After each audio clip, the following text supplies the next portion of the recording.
তো আস্তে আস্তে ডালো। গাড়ির কাগজপত্র আছে না? সাথে আছে? সাথে আমার ড্রাইভিং লাইসেন্স সাথে নাই, মোবাইলে তোলা আছে। আচ্ছা, তো ড্রাইভিং লাইসেন্সটা বাইরে আছে। তো সবসময় গাড়ির কাগজপত্র সবসময় সাথে রাখবা। হ্যাঁ, গাড়ি খুব চালানো কম হয়। যাক, আলহামদুলিল্লাহ, ধন্যবাদ, খুব ভালো লাগলো। স্টার্ট হয়েছে, দেওয়া তো।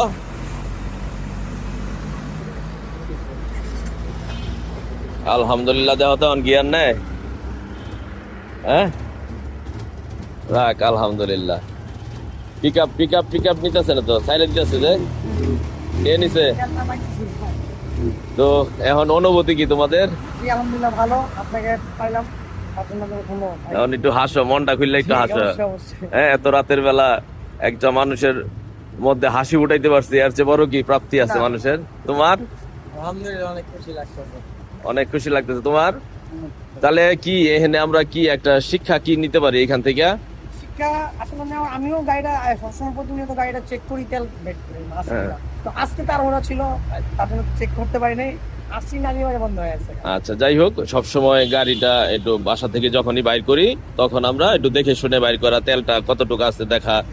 হ্যাঁ, আর সবচেয়ে বড় কথা হলো বিপদে কেউ যদি পাশে দাঁড়ায়, মনের মধ্যে কিন্তু একটা প্রশান্তি বা একটা শান্তি তৈরি হয়, যে শান্তিটা আসলে কোটি টাকা দিয়েও কিনা পাওয়া যায় না। আজকে আমরা এটাই তো পাইলাম এখানে, নাকি? তাহলে কি এরকম কাজ করবো না আমরা বারবার? ইনশাআল্লাহ। আর আমি মূলত ট্রাফিক ভিডিও বানাই। হ্যাঁ, তো এই জন্য সবাইকে ট্রাফিক বিষয়ে একটু অ্যাওয়ারনেস দেই। যেমন আপনি সবসময় ড্রাইভিং লাইসেন্স, গাড়ির কাগজপত্র সাথে রাখবেন, বিশেষ করে হেলমেট।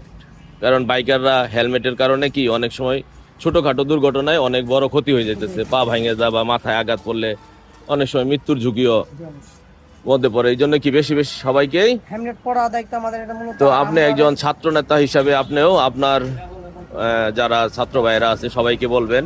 অবশ্যই আমাদের আবার একটা জিনিস, এই যে আমরা ঢাকা 6 আসন ইসরাক ভাইয়ের নেতৃত্বে আমরা প্রতিনিয়ত এর সাথে যেতাম। হেলমেট পরা, 2টা হেলমেট ছিল আমাদের সাথে। গাড়ি 40-45 স্পিডের উপরে উঠাইবেই না, আমাদের নিজে ছিল। বেপরোয়া চালাবো না, হেলমেট পরবো সবসময়। কি এই ওয়াদা করতে পারি না সবাই? ইনশাআল্লাহ। হ্যাঁ, সবাইকে এটা মেসেজটাও পৌঁছাই দিব, নাকি? হ্যাঁ, অবশ্যই। থ্যাংক ইউ, ভালো লাগলো আপনাদের সাথে কথা বলে এবং আপনাদেরকে সহযোগিতা করতে পেরে। আল্লাহ সবাইকে ভালো রাখুক, সুস্থ রাখুক। আপনি এখন তেল ভরে নেন। হ্যাঁ, আর সুন্দরভাবে রাতের বেলা বাসায় যান সবাই। আবার সেহরির সময় হয়ে যাইতেছে প্রায়। তো সবাই ভালো থাকবেন। সবার কাছে একটাই অনুরোধ, আসুন আমরা বিপদগ্রস্ত মানুষের পাশে দাঁড়ায় সহযোগিতার হাত বাড়িয়ে দিই। আল্লাহ হাফেজ, আসসালামু আলাইকুম।